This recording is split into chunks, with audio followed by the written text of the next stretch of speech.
All right, welcome everyone. Today we're diving deep into the future of global trade. Exciting stuff. It is, and we've got this book to guide us. Beyond Tariffs. Rethinking Global Trade for the Best Path Forward for Mankind.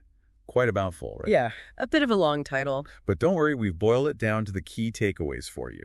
It's a fascinating read, actually. Oh, absolutely. And, one of the things that really jumped out at me was this idea that just shifting 1% of global trade towards developing nations, just 1%, could lift millions out of poverty. Yeah, that's a powerful idea. It is.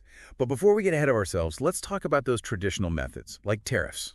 Why are those such a problem in the first place? Well, think about it. Imagine, everyday items, your smartphone, suddenly costing a fortune because of tariffs. Yeah, not a good thought. Right. And we've actually seen this happen before, back in the 1930s with the Smoot-Hawley Tariff Act. The U.S. was trying to protect its industries during the Great Depression, but it kind of backfired. So are you saying tariffs actually made the Depression worse? Yeah, that's what happened. It started a global trade war, and trade just plummeted, which made the economic downturn even worse. See, tariffs made sense back then, in a simpler time, but global trade today, it's so much more complex. Right, with supply chains stretching across so many countries. Exactly. So many countries involved. Think about like a car. It's not built in just one place anymore. Parts come from all over. Oh, yeah, for sure. So if one country throws up a tariff, it disrupts the whole chain. It's like a domino effect. Yeah. And in the end, everyone pays more. Exactly. But this book, it goes beyond just tariffs, right? What are some of the other challenges it tackles? Oh, it's a wide range. Climate change, the rise of digital trade, intellectual property rights, even ethical labor standards. It's a lot more complicated than just tariffs. So much more to consider. So if tariffs aren't the right tool, what does the book propose? What are the alternatives? Well, it dives into some pretty innovative approaches. One that really caught my eye is this idea of trade for development. Trade for development. Okay, I'm intrigued. What exactly does that mean? Instead of just focusing on protectionist measures, like tariffs, it's about collaborating to actually help lift people out of poverty. And at the same time, you're promoting sustainability. So it's a win-win. Exactly, win-win. Okay, I like where this is going. But can you give me a real-world example? How would trade for development actually work? Sure. Think of, let's say, a Ghanaian cocoa farmer. Imagine them earning a fair wage, enough to send their kids to school. That's the potential of trade for development. It's about empowering developing countries to build their economies. That's a fantastic example. It's about fostering genuine growth, not just putting up barriers. Exactly. And trade for development is just the starting point. The book also talks about green trade, which is all about environmental sustainability. Green trade. Okay, that sounds promising, but are there any downsides to, prioritizing environmental concerns over economic ones? Could it unfairly burden developing countries? That's a really good point. It's a valid concern, and the book actually addresses that. One solution they propose is something called carbon border adjustments. Carbon border adjustments. Okay, break that down for me. Basically, they're fees on imported goods and the amount of the fee. It depends on how much carbon was emitted during the manufacturing process. Oh, I see. So no matter where a product is made, it has to meet those environmental standards. Right. It levels the playing field, and it encourages companies worldwide to adopt cleaner methods. Imagine you buy a shirt, and you know that purchase contributed to a cleaner planet. Now, that's a shopping trip I can get behind. But what about the digital world? Software, data, all that. How do these traditional trade policies even apply to that? That's a big question with digital trade, right? How do you even tax a software update? It's a whole different ballgame. The book argues we need to totally rethink our approach, move beyond those old school tariffs. We need to think about things like data governance, cybersecurity standards, even the ethical use of AI. Wow. We're talking about reshaping the entire landscape of global trade. Yeah. It's a lot to wrap your head around. It is. But the book doesn't just live in the future. It also addresses the realities we're facing right now. Remember those supply chain disruptions during the pandemic? Oh, how can I forget? Right.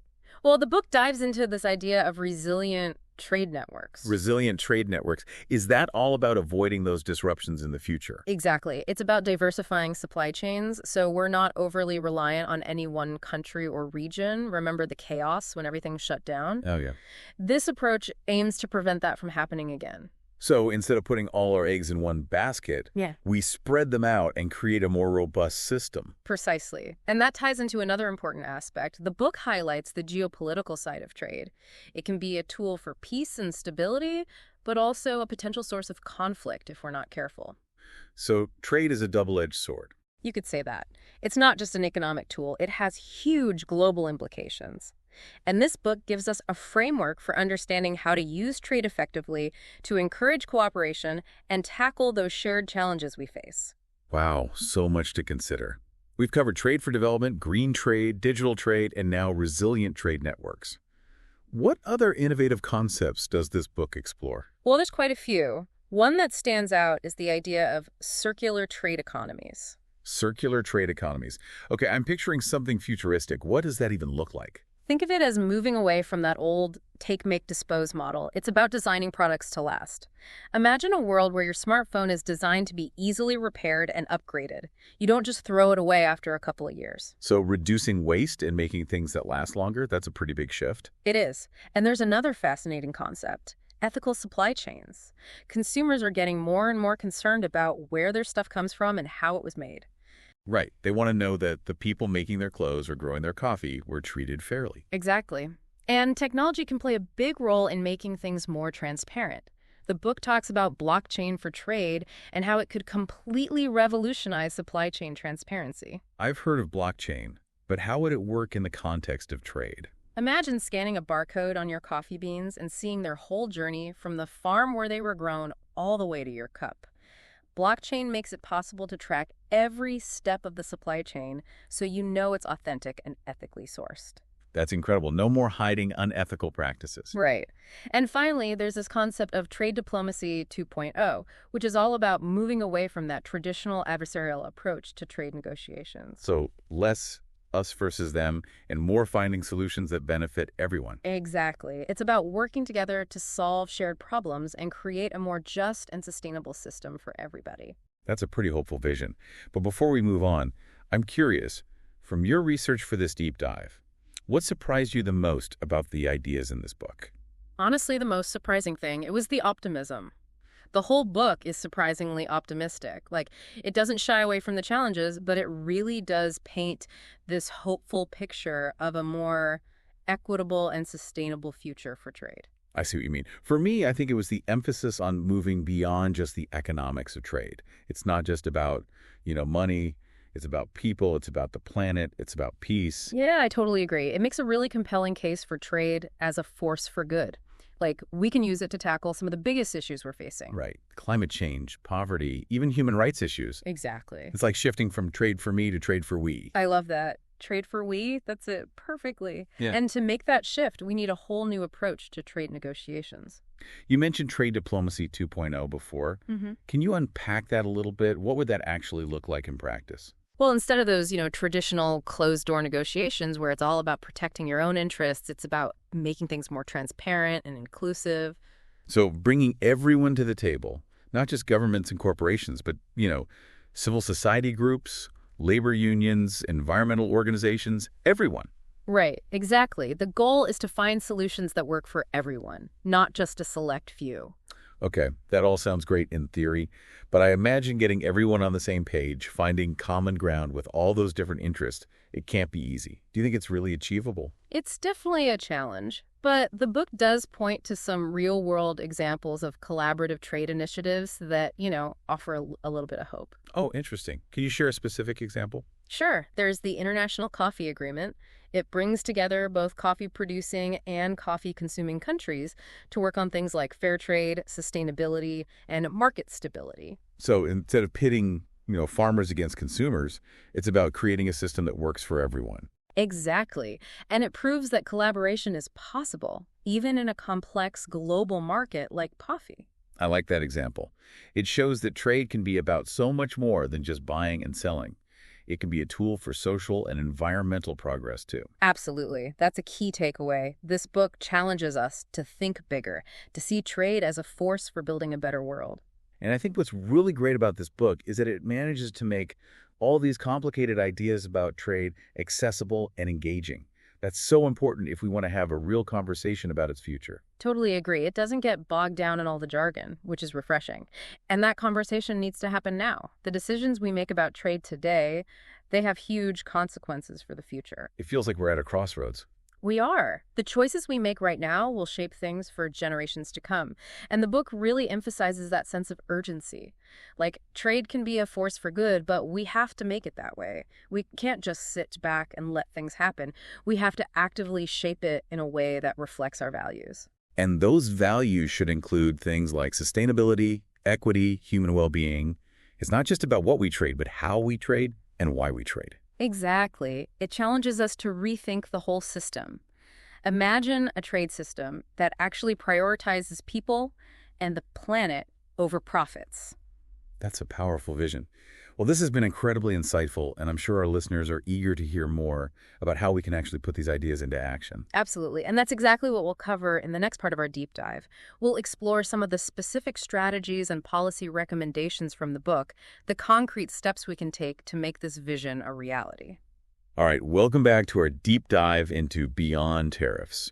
We've explored some really fascinating ideas about, the future of trade, but now I want to get into the nitty-gritty. How do we actually make this vision of Trade 2.0 a reality? Well, the good news is this book doesn't just stop at ideas. It actually gets into some specifics. It offers a whole bunch of policy recommendations. And one of the key areas it focuses on is reforming the World Trade Organization, the WTO. The WTO. It gets a lot of criticism for being, well, a little bit bureaucratic, maybe slow to adapt to how trade is changing. Yeah, that's a common critique for sure. And the book acknowledges that. It argues that the WTO needs a serious makeover. It needs to become more agile, more inclusive, more responsive to the needs of developing countries. So we're talking about modernizing the WTO, not necessarily getting rid of it completely. Exactly. Modernize it. And they suggest a number of specific reforms. For example, they talk about streamlining the dispute settlement mechanisms, making them more efficient and fair. They also push for stronger environmental and labor standards within trade agreements. And they really emphasize the need for greater transparency in trade negotiations. Those sound like some pretty sensible updates. But what other strategies does the book propose for moving towards Trade 2.0? One interesting idea is promoting regional trade agreements, but with a twist. These agreements would really focus on sustainability and social justice. So instead of those traditional trade agreements that are all about lowering tariffs, these would prioritize things like environmental protections, fair labor practices, even human rights. Exactly. And the book actually highlights the European Union's trade deals as a good model. They often include provisions related to, climate change, workers' rights. It shows that it can be done. That's encouraging, but let's be realistic. Won't some countries and corporations resist these kinds of changes? I mean, profit often comes first, right? Oh, absolutely. There will be pushback. Implementing these changes, it won't be a walk in the park. The book acknowledges that. It stresses the need for a collective effort. Governments, businesses, civil society, everyone needs to be on board. So it's a call to action. It's up to all of us to get involved and demand a better trade system. Exactly. And the book also points to the power of consumers. Citizens can vote with their wallets. You can choose to support companies that are actually doing the right thing. Right, conscious consumerism. Making those choices about where we spend our money. What about governments, though? What can they do to make this Trade 2.0 vision a reality? Well, the book outlines a bunch of policy tools that they can use. One we touched on earlier are those carbon border adjustments, remember? Yeah, I remember. That's where you charge a fee on imported goods based on their carbon footprint, right? Right. So let's say a company wants to sell their products in a country with strict environmental regulations. They'd have to pay a fee based on how much carbon was emitted during production. So no more just shifting production to countries with weaker environmental rules to save money.